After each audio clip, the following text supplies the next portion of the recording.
Thank you for tuning into the Hardscape Huddle. I'm your host, Kyle Staffa, and today we are visited by Dennis Mark from Keller Williams.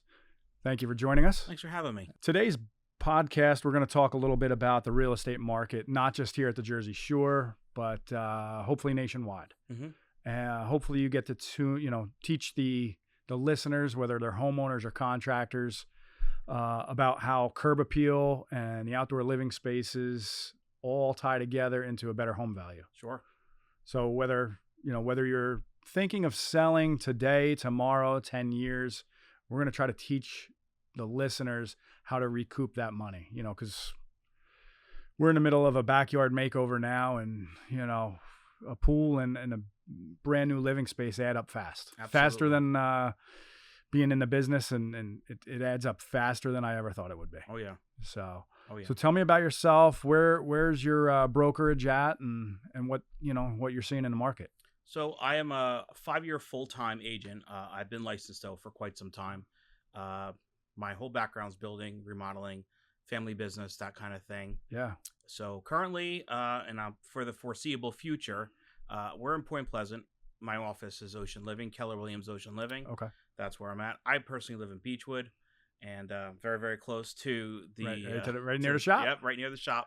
Yep. And I thought you would be good because you've had a hands-on experience. Mm-hmm. I thought you'd bring a little extra value other than my wife, who's also an agent, but she's never got her hands dirty, Right. so to speak, right? And you with the remodeling business, it's a perfect fit. 20 years in that business. I understand why you got out. It was rough. I tell you what, I'm not unhappy about it. I'm very, very thankful for everything I learned, for the time that I spent in the good times and the bad times. You learn. Everything is an education. Yeah. It really is. And it did help me a lot in real estate, having the construction background, even hardscape background, landscaping background, because when we used to flip, we used to do all that stuff in house. Mm-hmm. So we understand what it does for these properties. Right. Yeah. And brings extra curb appeal and, and home value, obviously. Yeah, absolutely. I mean, it brings so much more than home value, though. A lot of people, when they're considering doing any type of hardscape, their first question is always about, am I going to get the return on it? But my first question to them would usually be, well, how long do you plan on enjoying this? Because everyone forgets this may be an investment, but this is also for enjoyment. Right. And if you think of it in terms of that, if a current homeowner is thinking of it in terms of how long am I going to enjoy this, that's going to be your answer for the next buyer, right? Yep. If you're enjoying it, they are certainly going to enjoy it. So it's interesting that you brought that up, because we see things tightening up in the marketplace as far as homeowners want to hold on to a little bit more cash right now. They want to stay a little bit more liquid. So people are a little bit gun shy to pull the trigger on projects. We're seeing it in our industry nationwide. Maybe not so much in real estate, but definitely in landscape and hardscape. And the one thing, we try to educate everybody at Staff of Stone is, yeah, you're going on vacation because COVID, you were staying home, sinking all the money into the home projects. And I get that. But if you didn't do any of those projects you had thought, then now you're going away. But if you're going to spend $10,000 or $15,000 on going away for a 7 or 10 day vacation with the family, why not just save that money and next year put in that pool, the hardscape around it? Now you have it for the next, like you said, 10, 15 years. 150%. If I had the option to take that amount of money and go on a one-time vacation or invest it into my home so I can enjoy it years over years over years, no brainer for me. Right. No brainer. Right. Because that vacation, you could always take the vacation in another couple of years if you really wanted to. Mm-hmm. But I mean, to have that, to be able to enjoy it, oh man. I mean, I don't have it in my house. I would love to have something like that for sure. Yeah. Yeah. Well, we're going to see what we can do about that. Maybe you'll have it at the end of the year. That's what I'm talking about. But for example, backyard makeover, pool deck, maybe some outdoor lighting. Yeah, you're talking 6 figures. Let's just call it $100,000. Okay. But if I break that down into a 15-year time period of staying in my home, or even a 20-year, Mm-hmm. the mortgages are 30 years typically, but let's just say we break it down into a 20-year we pay ourselves back $5,000 a year. Yeah. Right. Exactly. I mean, that's kind of what it breaks down to. Mhm. So, it's not unheard of or unforeseen, or what have you. So I think it's doable for most people, as long as they look at it over a investment, and it's a period of time, I should say. Yeah. Yeah. And, people get caught up a lot on like the money. Mm-hmm. There's an aesthetic value. I know I do. Right. So, I mean, look, it's understandable that most people would. It's coming out of your pocket. It is an investment. But it goes beyond that. So when we're talking about selling the home, right? Will you get the financial return on it? Possibly. Like there's a lot of variables to that question. How long do you plan on staying in the house would be my first question to someone. If you're here for like 2 more years, right, that 100,000, you're probably not getting it back. out. Exactly. But if you're planning on doing it over a period of time, for sure. Absolutely. What a lot of people don't think about is not so much is it going to be a financial return, but how is it going to help sell the house? Right? If you have 2 to 3 houses and they're all very, very similar, but only one of those houses has a nice hardscape backyard, so people can just move right in and not only have a turnkey home, but have a turnkey backyard, which house do you think is going to sell first? Good point. Right? Good point. And that's that aesthetic value where you may not get it financially all back. Let's be honest. Any investment you put into a house, whether it's a kitchen or a bathroom or anything like that, or a roof, you're not getting 100% return on the investment. That never has been a thing. Right. You might get 50% of it back or something like that. But over time, you have to think about what else is it going to do for you? What other benefits will it have? And having that aesthetic value and putting it, per se, on a pedestal, putting your home on a pedestal when you're being compared to other homes, that's a lot of value right there. Yeah, being turnkey ready, Mm-hmm. right? Like you said, younger families. Yep. And let's face it, younger families moving into a brand new home or, 10-year-old home that everything is complete. I know when I was a younger family, I couldn't afford to put a pool or a patio in. We sat outside and you did little blow up or The sprinkler. pools. Yeah. Yeah. Yeah. The oscillating sprinklers. And it just was what it was. Right. So it would have been very nice to, come home and jump in a pool after a hot, sweaty day. Yeah. We just didn't have that back then. Mm-hmm. So to your point, yeah. And like you said, 3 homes for sale. What do you think sells quicker too? Exactly. Right? That's not just get a little bit of value, but get you out of that home faster. Yeah, for sure. And you can certainly command more money for the home as well. There is a financial benefit to having a hardscaped backyard, even if it's something just like a paver patio that you're going to put a little gazebo on or something like that. Just a gathering still area. Adds value. Yep. And people love that, especially nowadays. The majority of the buyers, or should say maybe the younger generation. So still kind of the millennials, but I think more so I think they're called Zennials, right? They're both working. Right. Who has time to go and do something to the yard? Yeah. Right? Yep. So what's the alternative? They sub everything out. Heil, staff of stone. Yeah. That's it. Yeah. Right? Well, it also goes back to, and I'm glad you just said this, but now that more people are working, the husband and the wife are working. Yeah. So it's also, we're big believers, and we sell bold lighting. So outdoor lighting is a big thing, right? A lot of times people are traveling to the cities, whether it's New York, Philadelphia, DC, what have you, and they're not getting home till it's almost dusk or dark. Well, why have to sit in the house? You could sit outside on that patio with a little bit of lighting. Sure. You don't sit inside in your home in the dark. Exactly. Right? You're right. So that's another value. And again, if that's done for you, better yet. Absolutely. Absolutely. Better yet. Having something like that, you can create, I don't know, for lack of a better word, tranquility, right, in the backyard. And I think you're about to touch on maybe on like the water features and stuff like that too. Yep. And that kind of goes hand in hand with it. Essentially, you can create your own little oasis. Yeah. Right in your backyard. Yeah, have a little Zen garden, and that's what I'm saying, man. Yeah. I can't wait to do it at your house, so I have a place to come visit. I love it, man. I love it. Let's just dig a hole, man. We'll start there. My dog already tried that. It didn't work too well.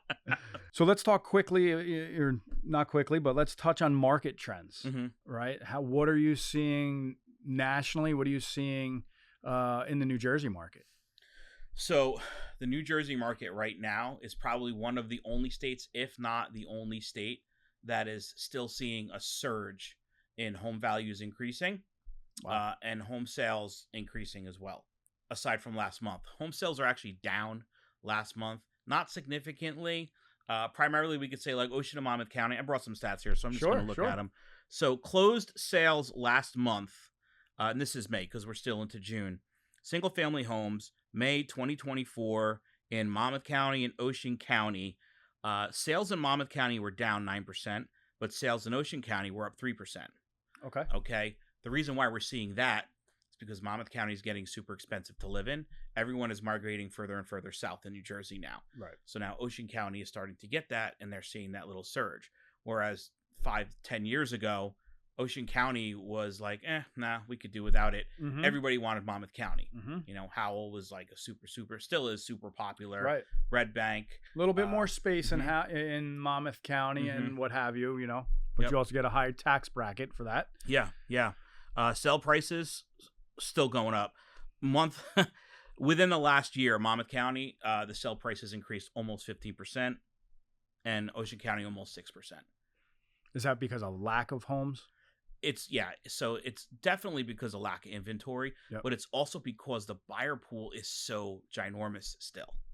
We just have a generation who is ready to buy, and there's just no inventory to buy from. Gotcha. So, okay. Supply and demand. It's just simple economics. Yeah. Interesting. And the values, what did you say about the values of the homes? Home values are up. So 15% in Monmouth County and about almost 6% in Ocean County. Do you happen to have nationwide statistics? We might. Just out of curiosity. So this is from NAR. This is from May of 2024. So let's see. Median price home sales, existing home sales. 2023 last year, we were around, let's see, 4.2 million total homes sold, it looks like.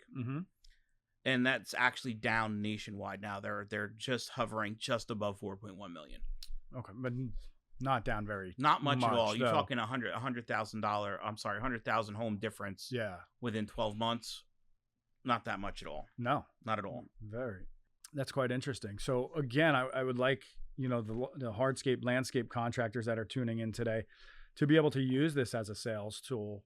And homeowners, if you're tuning in, you know, listen, just get educated from this podcast today, because this may be the reason why you do that outdoor living space. Or how about just hire the lawn out, right? Better curb appeal. Okay, so when Dennis comes to list your house, and the front yard looks immaculate, okay, and it's evening time and the lights are lit and everything, again, it puts your house up on a pedestal, I would think. Absolutely. You'd be surprised what the curb appeal does. First impressions, right? Right. So again, you're probably not going to be the only house available that people are looking at to buy. So what's going to set you apart? Yeah. Well, that's very good. As we just talked about supply and demand, you know, you probably can't waste a whole lot of time if you're a buyer. Right. Right. Yeah. I mean, if that house strikes you tonight when I drive past it, and when my wife and I were looking to buy homes, we would drive past them previous to viewing them. Yeah. You know, and okay, take that one off the list. Why? Curb appeal. Yeah. Look at all the work we have to do. Yeah. Yep. So it's quite interesting. Getting to those water features and things like that, you know, I'm a big believer in water features, right? Like you just talked about, little Zen garden, you know, that outdoor oasis, ponds, and we're seeing pond up top, little, you know, creek bed and down into another pond, little koi fish maybe. Does anything for the home value? Home value? Probably not. Probably not. But like you said, it's done. Yeah. What we see in the outdoor living space is homeowners bringing the inside out. Okay. We see porcelain tile becoming a big thing in the outdoor market. I do think that brings value to the home, because now we're seeing glass accordion doors. And now that kitchen, dining room is now outside. In your professional opinion, what about adding home value as an outdoor oasis there, fireplace outside instead of the fire pits?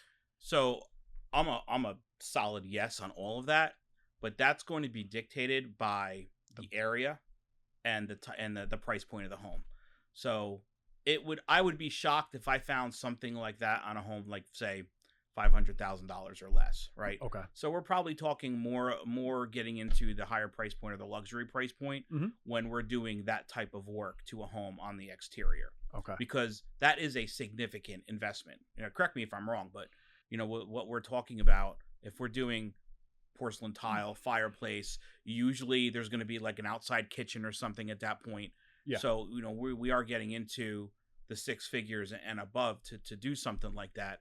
Now, if someone plans to stay in their home for, like you said 20 earlier, years. 20, 30 years or something, totally makes sense. Yeah. Absolutely makes sense.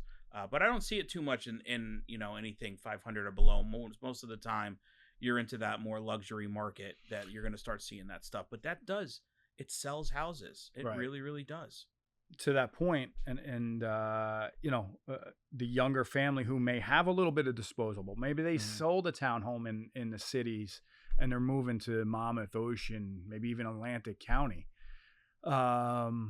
They're coming in with some cash, like you said. Maybe they're moved out of New York, or maybe they sold that townhouse in Jersey City, like my cousins did.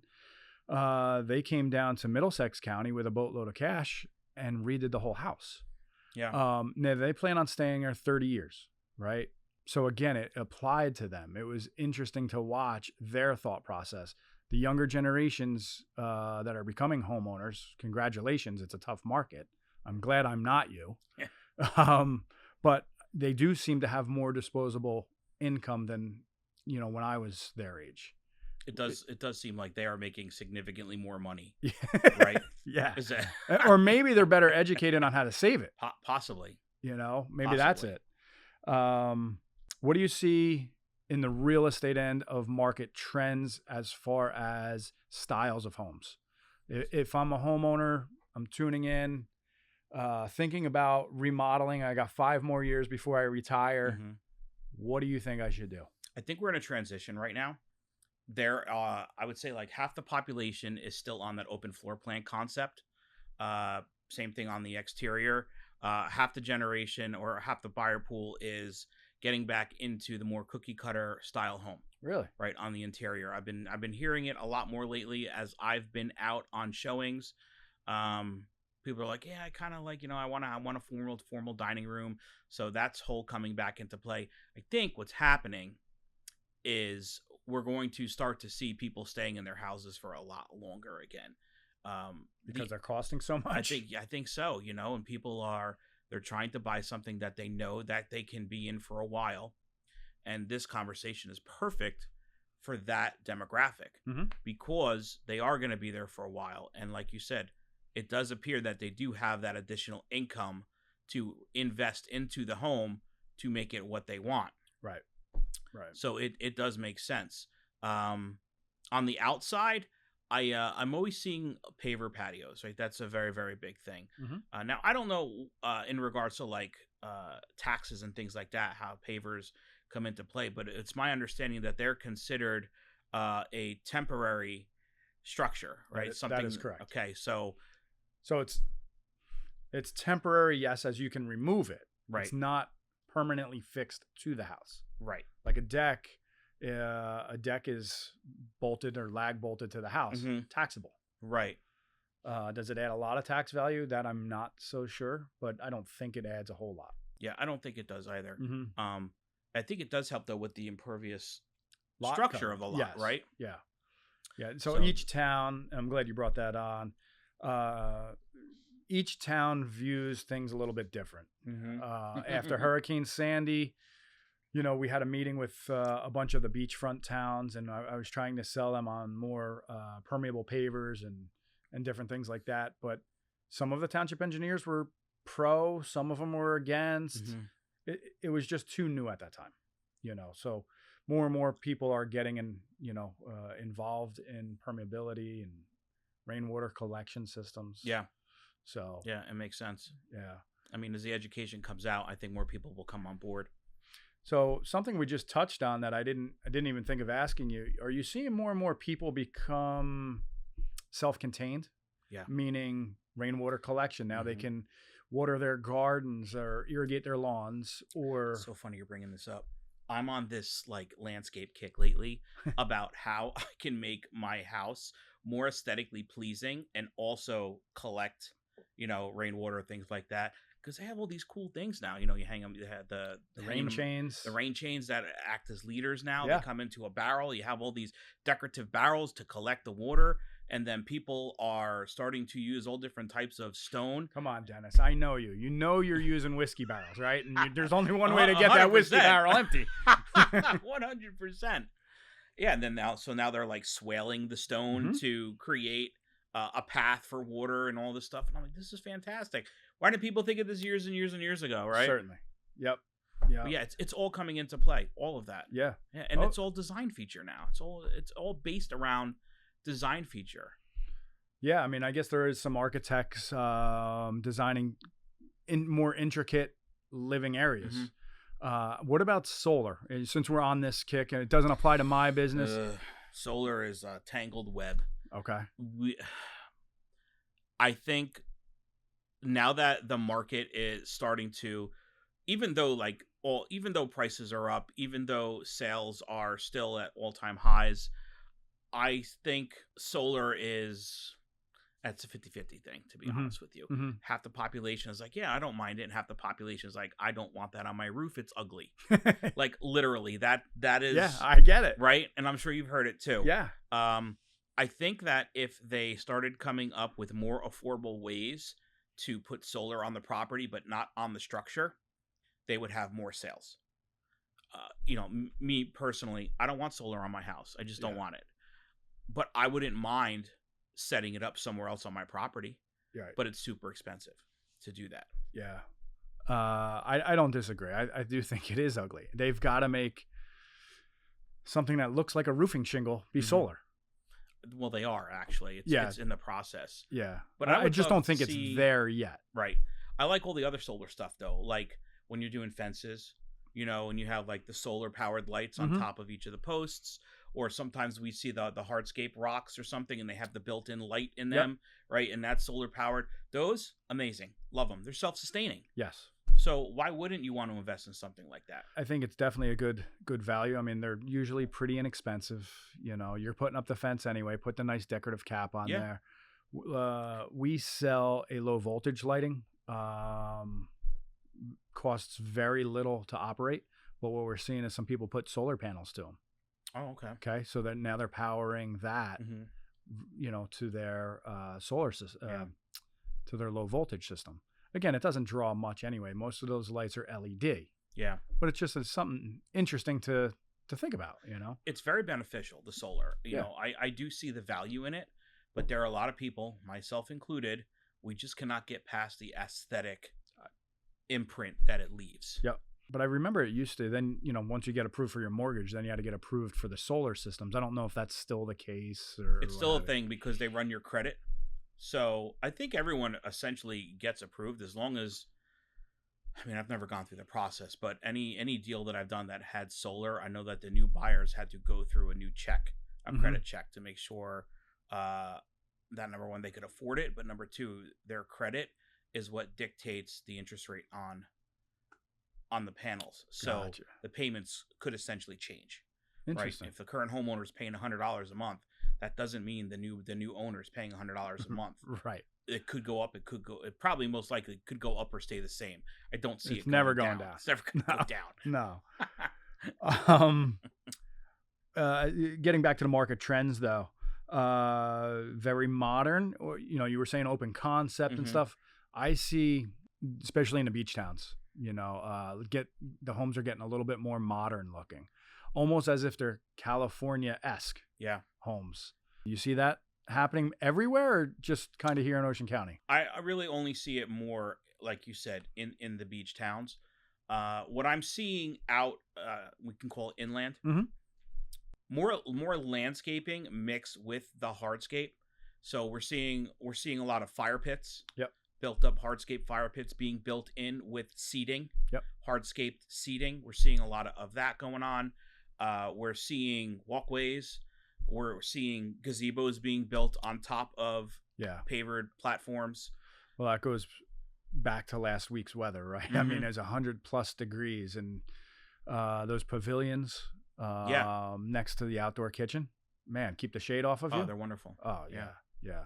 Yep. Now that probably goes into a taxable item, I would think. If it's attached to the house, yes. If it's not, I don't know how that would be. I don't even know if you need a permit for one of those pavilions. Yeah, I would think you do. You need a permit in New Jersey for everything. For everything. They get you coming and going in this state. They do. They sure do. They want to get their fee, right? But so it's a sticky situation, and it's a sticky talking topic. I think for our industry to be able to raise its values up, we need to have the right ways, right? And we can talk till we're blue in the face about what base prep to use, how you should be laying your pavers or finishing your concrete. But until somebody is out there giving us a bylaw, plumbers and electricians do it, right? And they get X amount of dollars per hour. Right. But the mason contractor and the hardscape contractor, they fall short of that. So until somebody's saying we need permits for everything we do, then I think it's always going to be that race to the bottom. Oh, you got a price for 20 grand. I'll do it for 18,000. Yeah. The whole reason we started the Hardscape Huddle is to, educate everybody, and we need to be doing it all one way so that we can raise our values. We're bringing value to the homeowner by educating them. Why shouldn't we get paid what we're worth? 100%. So that's how this all started. But going back to the permit issue or topic, everything gets permits here. For some reason, patios don't get permits. Decks do. Pools do. I don't know. Concrete patios. It might be town specific because I used to do a lot of work in Howell, and Howell wanted permits for them. Okay. Yeah. But what did they come and inspect? Rebar and they came in and inspected the prep. Okay. Yeah. So like if it was, sometimes there really wasn't much rebar for a concrete pour, but they would check the forms. Yep. And then they would check to see what wire you put down. Okay. Right. And then they want to know what you're pouring, what PSI you're pouring, depending on if it's like the winter time or if it's the summertime. Yeah, and that's great. And that's kind of what I am referring to is until every time, but now it may get into a manpower thing too. Everybody's putting in patios. Yeah. Okay. And maybe they just don't have the manpower to do it. Possibly. So what else you have in your notes, Dennis? I see you got a couple good things over there. So just some more statistics from our local markets. That's Monmouth County, Ocean County. Surprisingly, days on market has gone down. Okay. So homes are sitting for less time than they were a year ago. So in Monmouth County, we're down, just over 3%. In Ocean County, we're down 20%. Okay, what does that mean day-wise? It means, so in Ocean County, last year, this time, the average days on market was 40 days. Average days on market today is 32 days. Wow. So homes are selling faster. Yeah. Faster for more money. And for more money. All the more reason to make your home stand out. Of course. And like we said, I really do believe that we're going to start seeing more people staying in their homes longer until this market levels out. And for a lot of buyers, this is the first time they've ever bought. This is the only thing that they have to compare anything to. Myself, we've purchased a few homes already. We've been through the process. We know the market's going to level out. I really don't think these newer generations are going to believe that they're going to be able to afford another home. Interesting point. So they're going to stay where they are. First, they're going to make sure that where they're buying is where they want to be, right? So there's multiple variables that come into play: school systems, safety, convenience of locations of stores, things like that. And once they find those, they're going to stay because they know what they got, and they're going to be comfortable doing that. So it would make sense that they start improving that home so they can enjoy it for the time that they're there. Are younger homeowners buying a home and it already has value to it, or are they kind of behind the eight ball on this? I think we're still behind the eight ball for the most part. There are a few homes that I have been able to get buyers in at list price or a little bit under. Those are the less desirable homes that are not updated inside or outside, sitting for a little bit longer. Okay. And they're willing to buy it too. Okay. So there's no value, no equity in the home at that point. Yeah. Okay. So it's not like they've got to have some cash that they're sitting on to do the rehab.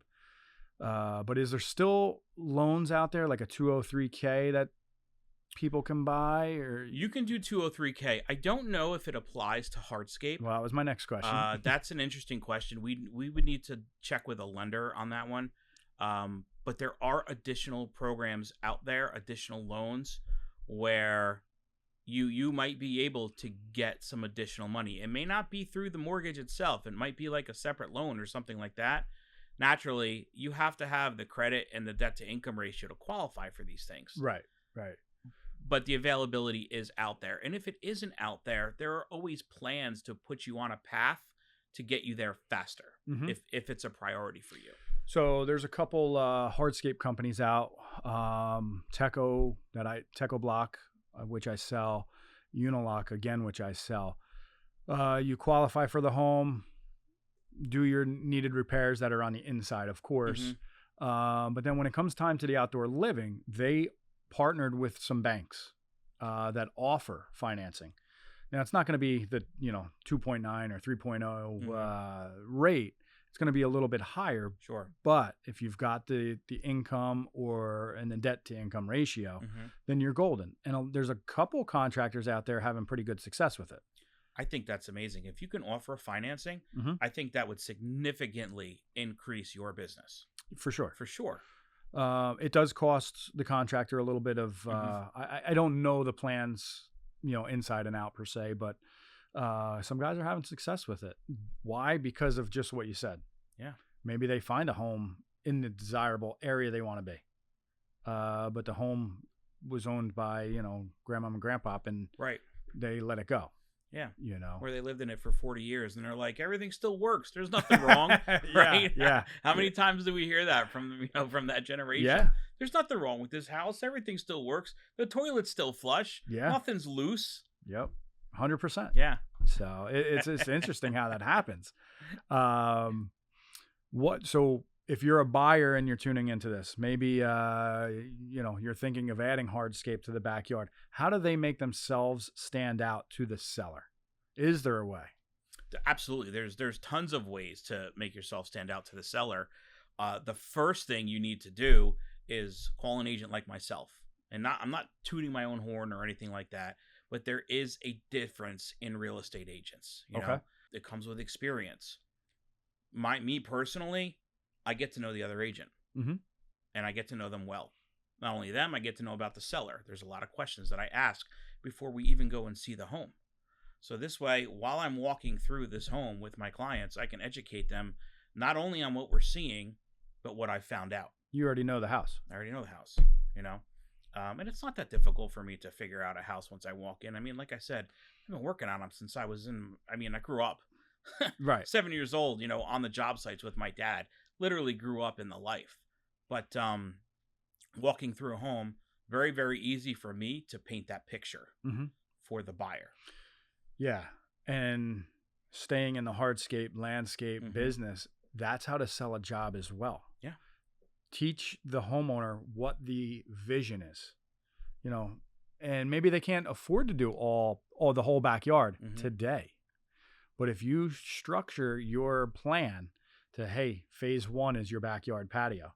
Phase 2 is the outdoor living, kitchen area. Phase 3 is the fire pit or fireplace. Phase 4 is your biggest one and final. That's your pool. If you're staying here to 30 years, we can phase this out. But go ahead. Sorry to cut you off. You're right on all that. It's, look, I'm sold. I'm ready to go.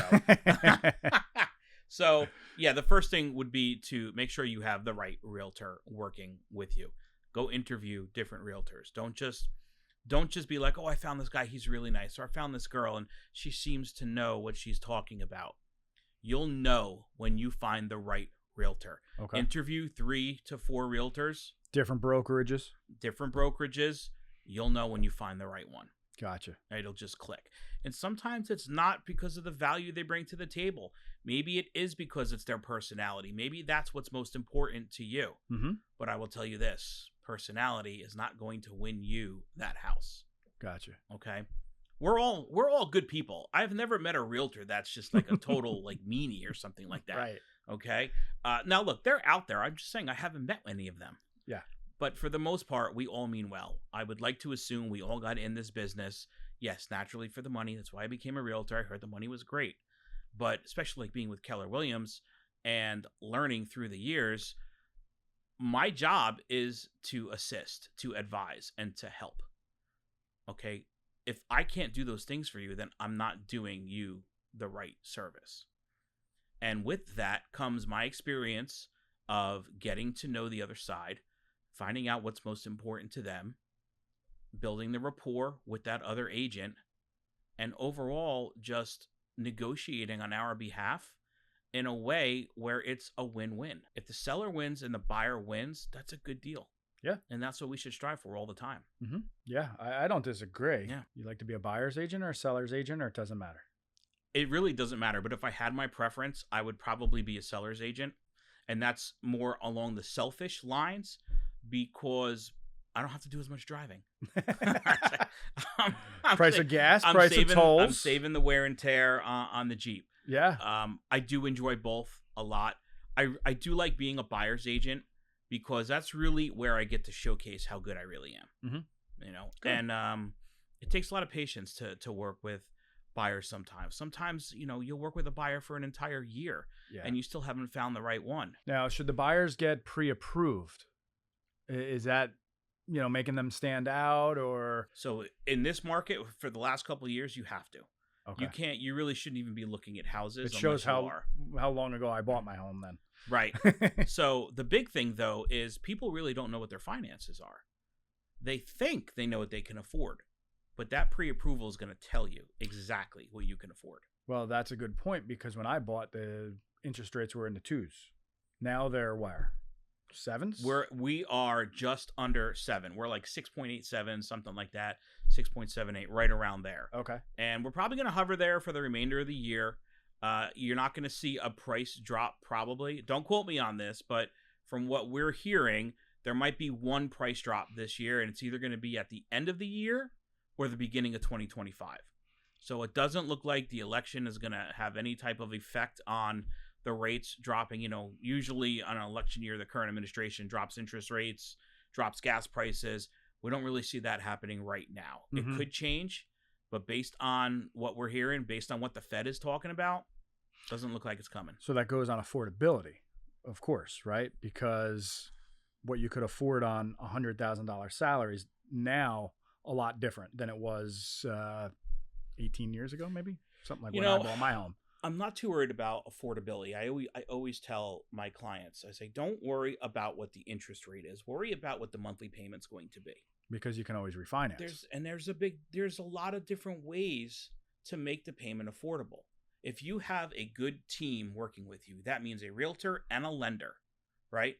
That lender and that realtor, they're usually talking about the client and trying to come up with other ways to make them afford these homes.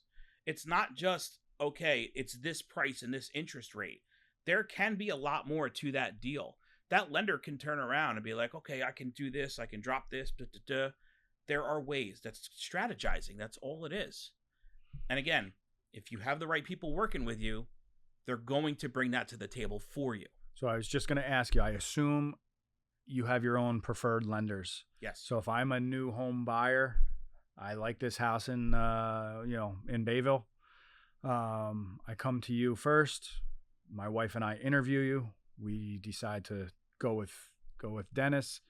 You could set us up at the next point. So I should find my realtor first or my lender first? Sounds like I should get my realtor first because it's going to be a little bit more challenging. I would say find the realtor first. Okay. Because if you find the lender first, I don't know if the lender is going to recommend 3 or 4 realtors. Right. But if you find a realtor first, I know a realtor is going to recommend 2 to 4 lenders for you. Mm-hmm. Now, me personally, when I'm working with buyers, I have a whole process. And before I even recommend lenders or even get into that conversation, I'm educating. I'm sitting them down. If they haven't bought within the last 5 years, I'm going over the whole buying process again with them. I'm letting them know what they're about to get into, what to look forward to while we're in the process of searching. And then I get into the topic of, are you pre-approved? Half of them are pre-approved. And a lot of times they're pre-approved by companies or banks that I'm just not comfortable working with. For my own personal reasons, don't need to get into that here. Mm-hmm. Mm-hmm. But I do explain it to them. And my reasons are legitimate, right? Yeah. We build relationships with specific professionals for reasons. I don't make money off of anyone that I do business with, but I keep them doing business with me and vice versa because of multiple reasons. Number one, we have worked with each other in the past, so we know what our systems are. We know how we work. Number two, we're both coming from the right place. We're trying to help. We're trying to serve, right? I'm not worried about how much money I'm going to make. I know I'm going to make money. Right. Obviously, right? The point that we're trying to get to with everyone is, are we doing the best we possibly can for you? Mm-hmm. Right? Be better than everybody else. That's it. And that's why you have to have such a rock star team behind you. Yeah. That's an interesting point because that pertains to any industry. Yeah. Whether it's the hardscape, masonry, drywall, attorneys, right? I mean, let's think about attorneys in a real estate transaction. Yeah. If they don't talk and communicate and get along, then there's a good chance that deal goes south. Funny you say that. That sounds like it's like a story's coming. So I only have one attorney that I work with. Okay. She's a 4'11" pit bull. Right? I went to high school with her. We've known each other for over 30 years. So not only do I have a professional relationship, I have a personal relationship with her. One of the reasons why I stick with her is because she allows me to stay completely involved in the entire deal, even the parts where I'm really not even supposed to have a say. Mm-hmm. But she knows how I operate. I've had conversations with her about it early on. Hey, this is how I work. I want to be involved during the attorney review process. I want to be able to review the home inspection report with my clients before you do. Why? Because I know more than she does about houses. Right. It all boils down to, right? It's not a disrespect to her or what she does. But these things are important to me because I know that I'm going to be able to recommend the best things possible for them. And most importantly, I always tell people, attorneys are very black and white, right? There's not much emotion involved in what they do. Their job is to protect you, but there's not much of a emotional negotiation. Right. That's where the realtors come in. That's why we like to stay involved, because behind the scenes, we are doing those negotiations. We are having the heartfelt talks with the buyer, with the seller. Hey, the buyer's agent came to me and asked me about this. How do you feel about that? Let's talk about it. Whereas an attorney might be like, the buyer wants this from you. Right. Just cut and dry. Cut and dry. So again, it's so important that I am allowed to stay involved in these deals with my clients because, in my opinion, I am the only person in this entire deal that has their best interests in mind from the start to the end. It's interesting. You said something a couple statements back. Quick question for you, and maybe you know, maybe you don't know. Home inspectors, are they checking out the pool? Are they checking out pool filters? The fireplaces and fire pits, whether they're indoors or outdoors, the hardscape, structural integrity of the patio, or they just do the structure of the house? I believe that there are specific inspectors for specific things. Unless you do that for an absolute living, you're not going to do it for me. So my home inspector, he inspects the entire house. He also is licensed for wood destroying insects. Okay. So he has his own guy that works with him, but sometimes he's not available. And if he's not, my inspector will do it. And I trust him because he's licensed for it. But he's not a licensed pool contractor. Gotcha. And he's not licensed to do chimney work or inspections. Yep. So we will call in other professionals that can provide inspections on those parts of the property or the structure so that we know 100% we are getting basically right from the horse's mouth the right information. Right. And then, you're going to buy a $500,000-$600,000 home. What is the inspection costing you? An extra $350, $500? Yeah, if that. Yeah. I always tell my clients, keep about $1,500 to the side for your inspections. Okay. Okay. So at the end of the day, it really never should cost more than that. If anything, it'll cost a third of that on average for the average inspections. Even if you had to get a licensed pool contractor to come in and inspect the pool, the filters, the whatever else may go with it. Yeah, I mean, there's some pool inspectors that might come in and they might come in and throw the whole scuba gear on and go and swim around and check for leaks and stuff. I mean, ultimately that's what you want. Yeah. But that might get a little bit pricey. But even still, I still don't see all of the inspections going over $1,500. Okay. I really don't. Just unless you have like every single one of them. Then, right. But there's no need for it, right? I mean, your guy's looking for bugs and termites, mm-hmm. and your box beam's not rotted out, mm-hmm. and oil tanks and what have you. Yep. So, but you also mentioned a good point there as well. The hardscape masonry industry has a lot to learn as off of your industry of partnerships. Yeah. Okay. Just you said that you form an alliance or a partnership with the other agent as well, whether they're in your office or, a different brokerage, what have you, where in our business, it's more cutthroat, right? Every job should be mine. No, guys, not every job should be yours. Right. All right. I'd rather have allies than enemies. Let's form an alliance with these 3 other landscape masonry contractors or what have you. Well, let's work together. Yeah. Let's pool labor, because that's becoming harder and harder mm-hmm. to find. So we've got a lot to learn off of other industries, and we should hopefully we take notes on that. It's so hard because it's all about your mindset, mm-hmm. right? It's all about how you want to run your business and how you view everyone else, right? Because there are going to be hardscape companies that are like, I don't want to work with you at all. You're the enemy. Right. And then there's others that will be like, there is a lot of benefit to having these relationships, mm-hmm. right? Just to be able to pick up the phone and call, hey, what do you think of this idea? What do you think about switching to I don't know, a different type of base product or what have you? Yeah. Have you ever heard about this new product? Right. You know anything about right. it? Yeah. Those relationships they're so important. Yeah. Yeah. They are. Another question for you. The Hardscape Huddle's done pretty well. We have listeners nationally up in Canada. Do you have any statistics on home sales other than the one you shared already? Nationally, okay, home prices staying the same. You talked about home sales, but what about pricing and the other interesting fact is, what's the average age of the buyers? So average age of the buyers, I would say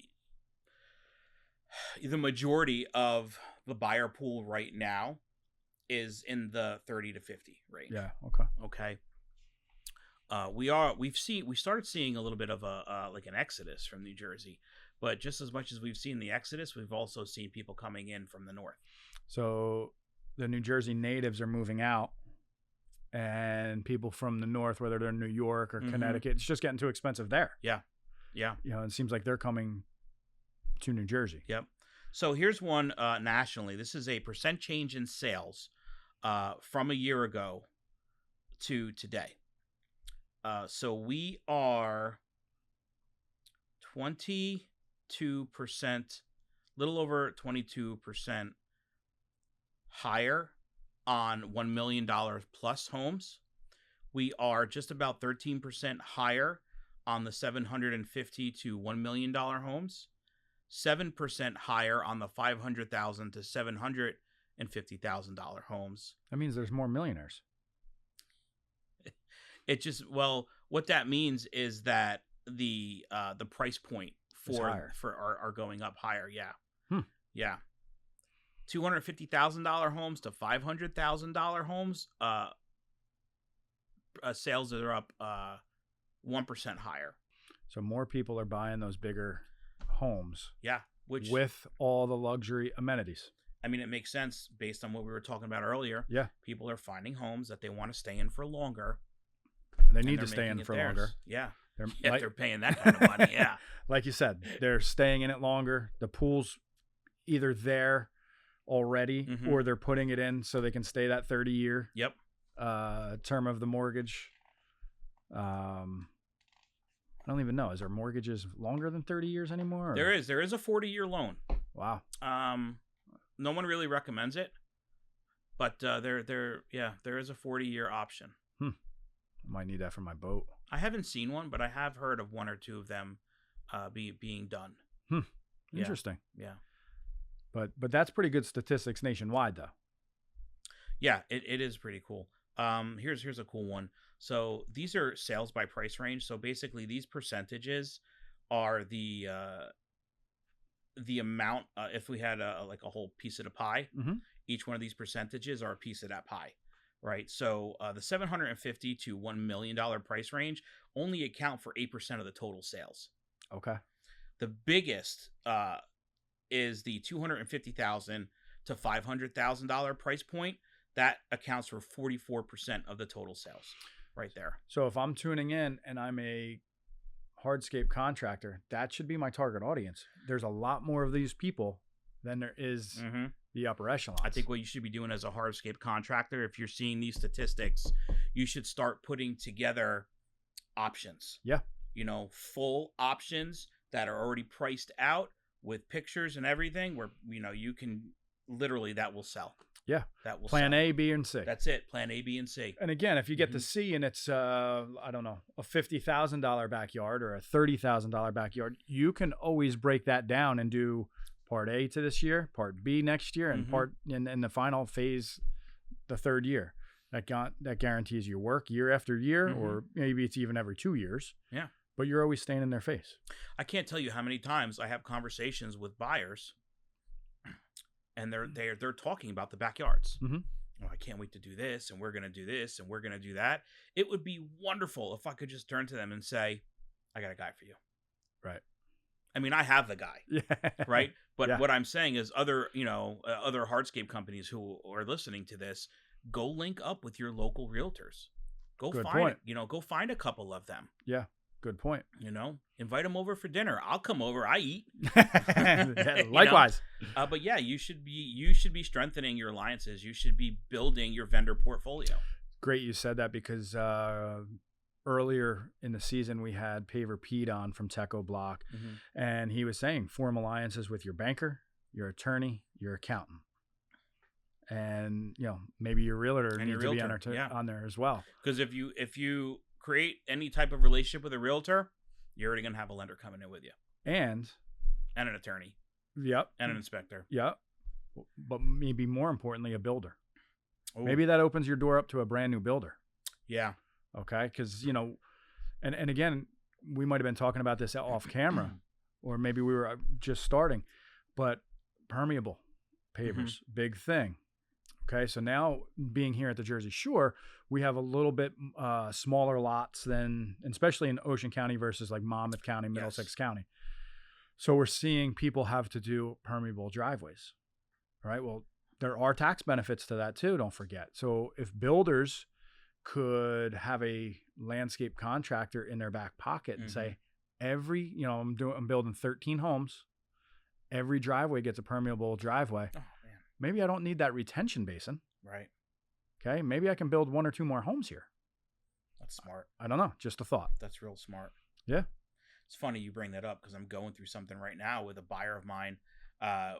We have a deal on a big piece of land in Howell that he's looking to develop, and we're having retention issues with the town. We might have a workaround. Yeah. So. Yeah. That's really smart. Yeah. And again, the only way that you would know about stuff like that is if you had those relationships. Right. You build the alliance. Yeah. No, I love that idea. Start talking to people. Yeah. Yep. Is there networking events that realtors have, contractors can go to, or how does that happen? There are. It seems that there are a lot. I'll be honest, I don't go to them because I already have good network. my networks and everything. And most of the time, it's not really to benefit the realtor; it's to benefit the other people who are looking for other alliances or other vendor partners. But there's so many opportunities to go meet people, meet other realtors or contractors or things like that. Good places are like Facebook. You know, there's always groups on Facebook. There's this app called Meetup. Okay. And sometimes people will post on that. There's an app, I think it's like Neighborhood or I've Next seen Door. that. Nextdoor. Okay. It's called Nextdoor. It's like green and white. Those are the colors. Yep. Apparently I haven't been on it, but I have a couple of coaching clients who have mentioned to me that I should look into it because it's very neighborhood specific, but they're creating like their own little right. So you can niches. Pinpoint where you want to be actually with that, right? Yeah. If you don't want to work in Ocean County and you only want to work in Monmouth County, neighborhood might be the place to align yourself. Yeah, for sure. That's even better sure. yet. Instagram's a good one too, believe it or not, because you can search by keywords. Yep. So if you search like Meetup or Network Group or stuff like that. Okay. And then obviously what we tried to do didn't really pan out, but go create your own. Yeah. Create your own network. Yep. Yeah. Have meetings once a month or something like that. Right. Yeah, I love those type of ideas. It's just finding the time. Yep, that's what it is. Sometimes it's hard to do. We talked about the outdoor living, how most people want it. Prior to purchasing a home. I think everybody wants it, right? There's not one person that you talk to and they're like, "No, I don't want that." Fill that pool in. Right? Exactly. Yeah. Affordability is always the question. Right. But that probably goes to your realtor as well, right? You say, hey, look, this is where I'm my price point, and then you're going to hook them up with a lender.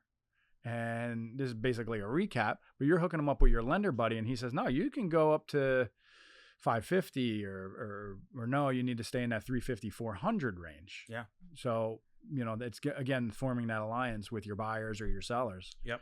And also, again, like with your Hardscape company, let's just say, for example, you end up aligning with a bank, right? And now Staff of Stone is offering financing. Right. That conversation can be had before the home is even purchased. So that conversation can be had with you, right? We can run numbers, and now we can full on decide, can we buy this house and afford what we want? Yeah. Because now we have all the numbers. We don't have to guess what it's going to cost to do the backyard. We just have to call Kyle and say, hey, this is what we want to do. What's the ballpark? Right. No, that's a great point.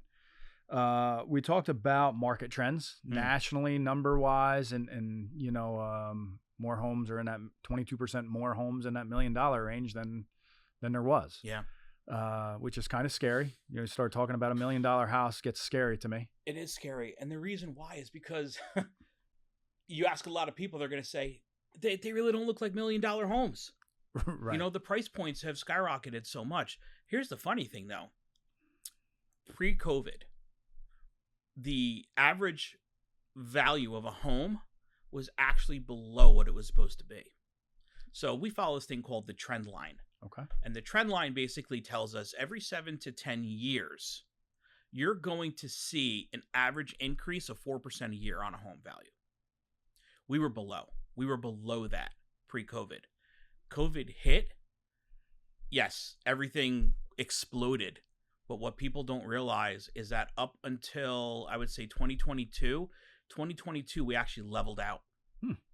So in 2022... Is this locally or nationally? This is nationally. Okay. In 2022, home values were exactly where they were supposed to be.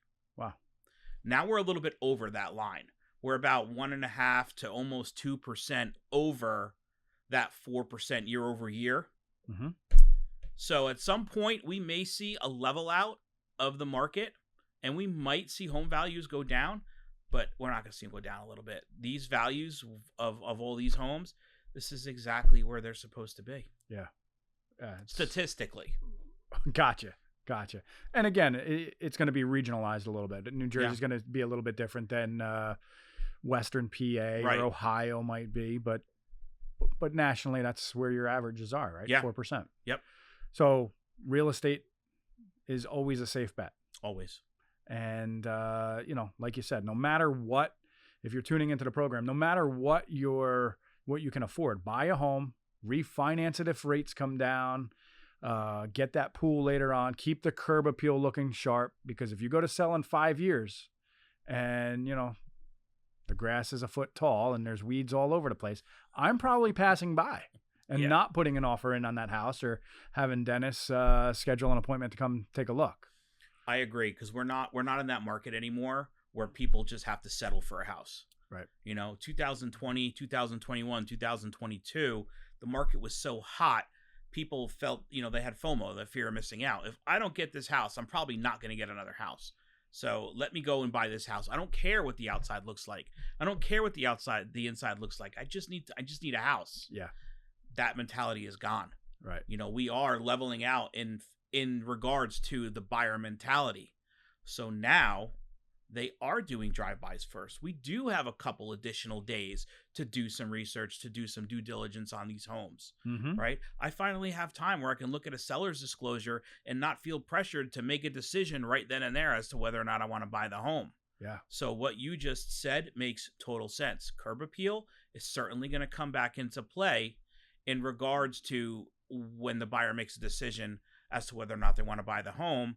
That's probably going to be one of the boxes that's going to get checked now. Yeah. And I think you had mentioned 32 days, average days on market. So you got about a month. And, you know, people are staying longer in the home they purchase. So let's pull the trigger and let's do those outdoor living areas, because you're going to be here 25, 30 years most likely. And they're timeless. You know, I personally, I feel Hardscape is timeless. Yeah.